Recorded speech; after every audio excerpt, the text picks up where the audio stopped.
Eh bien, bonsoir à tous. Je vais aborder une question un peu délicate ce soir. Un chrétien peut-il judaïser? De plus en plus à notre époque tourmentée, il est question d'Israël, bien sûr, et de ses rapports avec ce que nous appelons le christianisme. Dans un certain sens, c'est une excellente chose que de nous souvenir qu'en tant que chrétiens, nous devons notre salut au sacrifice de Yeshua, Jésus-Christ, qui était lui-même juif, et qui a même dit que le salut vient des Juifs, de nous souvenir que nos racines spirituelles sont véritablement juives et que nous bénissons l'Éternel pour Israël et le peuple juif. Je sais très bien, et je souris d'ailleurs un peu à l'avance, que cette entrée en matière va faire grincer beaucoup de dents, déplaire à beaucoup d'internautes qui trouvent qu'on en fait vraiment beaucoup trop concernant Israël et pas suffisamment pour la Palestine. Mais personnellement, franchement, je me fiche pas mal de tout ça.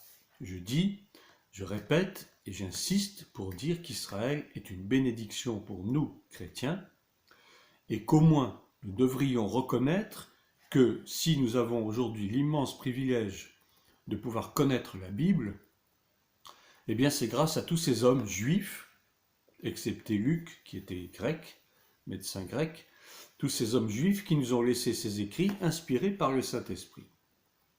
Ceci étant, on remarque de plus en plus que beaucoup de chrétiens qui sont même nés de nouveau et qui appartiennent à différentes dénominations se mettent à vouloir, je dirais entre guillemets, devenir juifs pour, disent-ils, se sentir plus proche d'eux.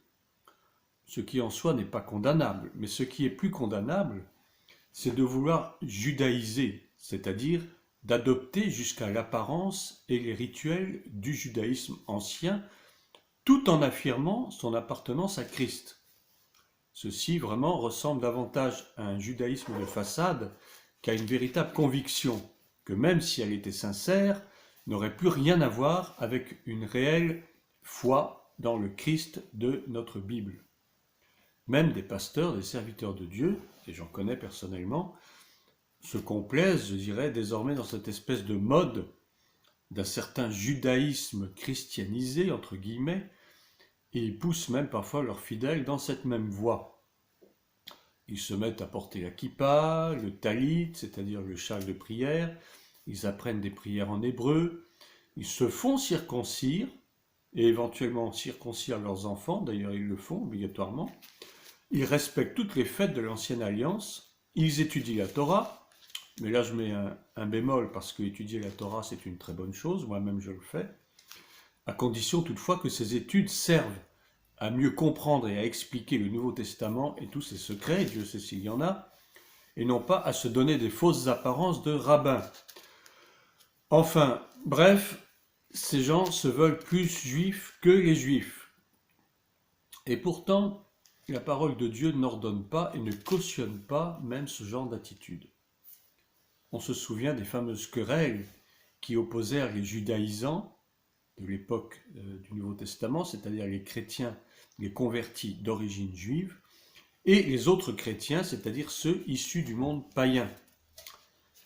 Exemple en Galates chapitre 2, nous trouvons un très bon exemple de ce genre de conflit qui finalement, un peu plus tard, a trouvé son terme, au moins de façon provisoire, lors du concile de Jérusalem, suscité et présidé par les apôtres précisément pour mettre fin à ce genre de querelle. Donc je vais lire Galates chapitre 2 à partir du premier verset jusqu'au verset 14. 14 ans plus tard, je suis monté de nouveau à Jérusalem avec Barnabas. J'avais aussi pris Tite avec moi. J'y suis monté à la suite d'une révélation et je leur ai présenté l'évangile que je prêche parmi les non-juifs. Je l'ai exposé en privé à ceux qui sont les plus considérés afin de ne pas courir ou avoir couru pour rien. Or, Tite, qui était avec moi et qui est grec, n'a même pas été contraint de se faire circoncire malgré les prétendus frères qui s'étaient furtivement glissés parmi nous pour épier la liberté que nous avons en Jésus-Christ avec l'intention de nous asservir.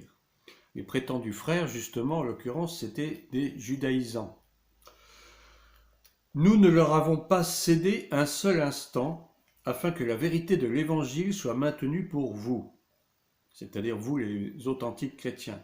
Quant à ceux qui sont les plus considérés, ce qu'ils étaient autrefois m'importe peu. Dieu ne fait pas de favoritisme. Ils ne m'ont rien imposé de plus. Au contraire, ils ont vu que l'Évangile m'avait été confié pour les incirconcis, comme à Pierre pour les circoncis, car celui qui a fait de Pierre l'apôtre des circoncis a aussi fait de moi l'apôtre des non-juifs. Et ils ont reconnu la grâce qui m'avait été accordée. Jacques, Képhas et Jean, Képhas c'est Pierre, qui sont considérés comme des piliers, nous ont alors donné la main d'association à Barnabas et à moi, afin que nous allions, nous, vers les non-juifs, eux, vers les circoncis. Ils nous ont seulement recommandé de nous souvenir des pauvres, ce que j'ai eu bien soin de faire. Ce que les judaïsants, donc les nouvellement convertis chrétiens issus du judaïsme, donc ce que les judaïsants reprochaient à Paul, c'était d'abord de déformer la vérité, de trahir la foi juive et de soi-disant adoucir son message en faisant des compromis pour mieux attirer les non-juifs. Et enfin, ils lui reprochaient de mépriser la loi de Moïse. En fait, les judaïsants, qui n'étaient pas des vrais convertis, s'opposaient à Paul en voulant saper son autorité en propageant un faux évangile. Mais Paul s'est âprement défendu en affirmant qu'il avait reçu son message de Christ lui-même. Il le dit en Galates 1, versets 11 à 12. Ensuite, qu'il était un des Juifs les plus engagés de son temps, mais que Dieu cependant avait fait de lui une nouvelle créature en le transformant par une révélation de la bonne nouvelle du salut. On se souvient de la conversion de Paul sur la route de Damas. Ensuite, les autres apôtres, c'est-à-dire les judaïsants comme Jacques ou Pierre, ont finalement reconnu que son message était l'évangile véritable. En Galates 2 à 1,10, ce que nous venons de lire. Enfin, loin de vouloir dévaloriser la loi, il a au contraire souligné son véritable rôle, c'est-à-dire de révéler aux hommes leurs péchés et de les conduire à Christ par la repentance et la sanctification. Et on trouve cela dans Galates 3, des versets 19 à 29, si vous pouvez chacun les lire chez vous. Il a été aussi bien sûr question de la circoncision, nous en avons lu un passage au départ, et Paul, une fois de plus, a justifié sa prise de position, tout en étant fidèle à l'évangile qu'il prêcherait désormais. D'ailleurs, cette question délicate avait été soulevée lors du concile de Jérusalem. Et à ce propos, je vais vous lire le chapitre 15 de Actes des Apôtres, à partir du premier verset, qui traite précisément de la circoncision. Quelques hommes venus de Judée enseignaient les frères en disant « Si vous n'êtes pas circoncis selon la coutume de Moïse, vous ne pouvez pas être sauvés. » Paul et Barnabas eurent un vif débat et une vive discussion avec eux. Les frères décidèrent alors que Paul, Barnabas et quelques-uns d'entre eux monteraient à Jérusalem vers les apôtres et les anciens pour traiter cette question. Envoyés donc par l'Église, ils ne sont pas partis d'eux-mêmes, c'est l'Église qui les a envoyés, ils traversèrent la Phénicie et la Samarie en racontant la conversion des non-juifs, et ils causèrent une grande joie à tous les frères et sœurs. Arrivés à Jérusalem, ils furent accueillis par l'Église, les apôtres et les anciens, et ils rapportèrent tout ce que Dieu avait fait avec eux. Alors quelques croyants issus du parti des pharisiens se levèrent en disant qu'il fallait circoncire les non-juifs et leur ordonner de respecter la loi de Moïse. Les apôtres et les anciens se réunirent pour examiner cette question. Il y eut une longue discussion. Pierre se leva alors et leur dit « Mes frères, vous savez que dès les premiers jours, Dieu a fait un choix parmi nous, il a décidé que les non-juifs entendraient par ma bouche la parole de l'Évangile et croiraient. Et Dieu, qui connaît les cœurs, leur a rendu témoignage en leur donnant le Saint-Esprit comme à nous. Il n'a fait aucune différence entre eux et nous, puisqu'il a purifié leur cœur par la foi. Maintenant donc, pourquoi provoquer Dieu en imposant aux disciples des exigences que ni nos ancêtres, ni nous n'avons été capables de remplir? Nous croyons au contraire que c'est par la grâce du Seigneur Jésus que nous sommes sauvés, tout comme eux. Ensuite, Paul a de nouveau évoqué cette question de la circoncision en Romains chapitre 2, que je vous lis tout de suite, à partir du verset 25.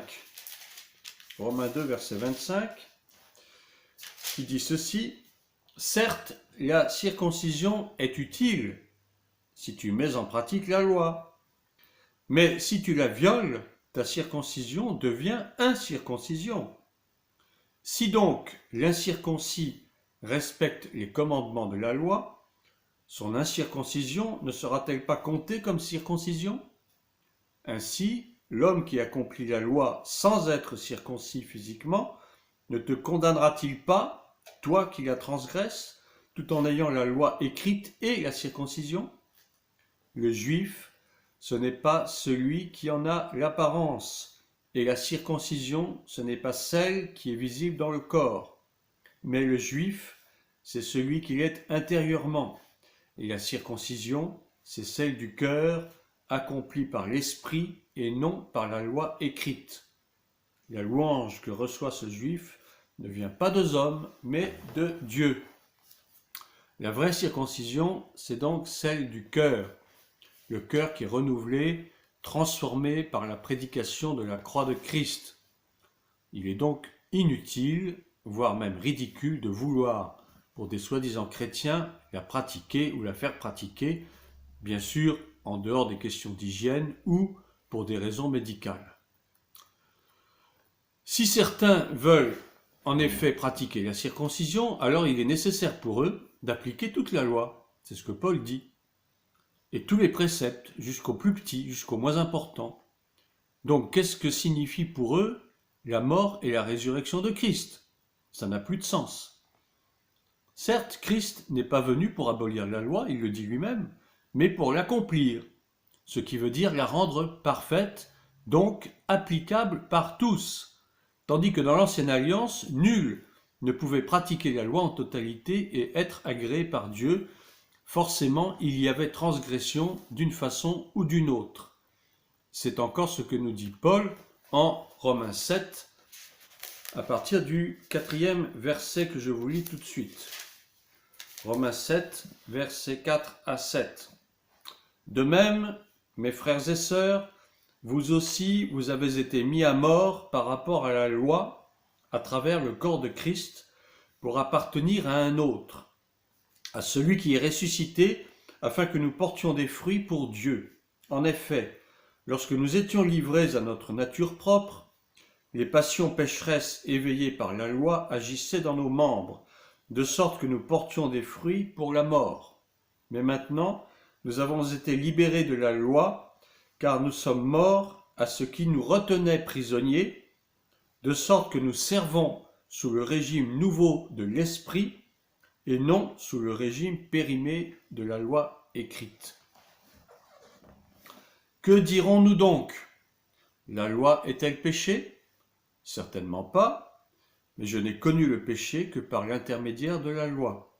En effet, je n'aurais pas su ce qu'est la convoitise si la loi n'avait pas dit « tu ne convoiteras pas ». Voilà, je ne vous lis pas la suite, mais normalement tout le monde la connaît. Donc, qu'est-ce que nous dit Paul à travers ce passage? Eh bien, tout simplement, il nous dit que la loi est bonne en tant que révélateur du péché, afin de nous amener à quoi? Eh bien, à la repentance, et que c'est grâce à la loi que lui-même, Paul, est mort au péché, puisque c'est par la loi que le péché a été révélé, a été connu. Tandis qu'au temps de Moïse, la loi ne transigeait pas du tout, et la moindre faute conduisait même à la mort physique. Alors pour en revenir et en finir avec notre question, les chrétiens Peuvent-ils judaïser? Eh bien, je réponds catégoriquement non.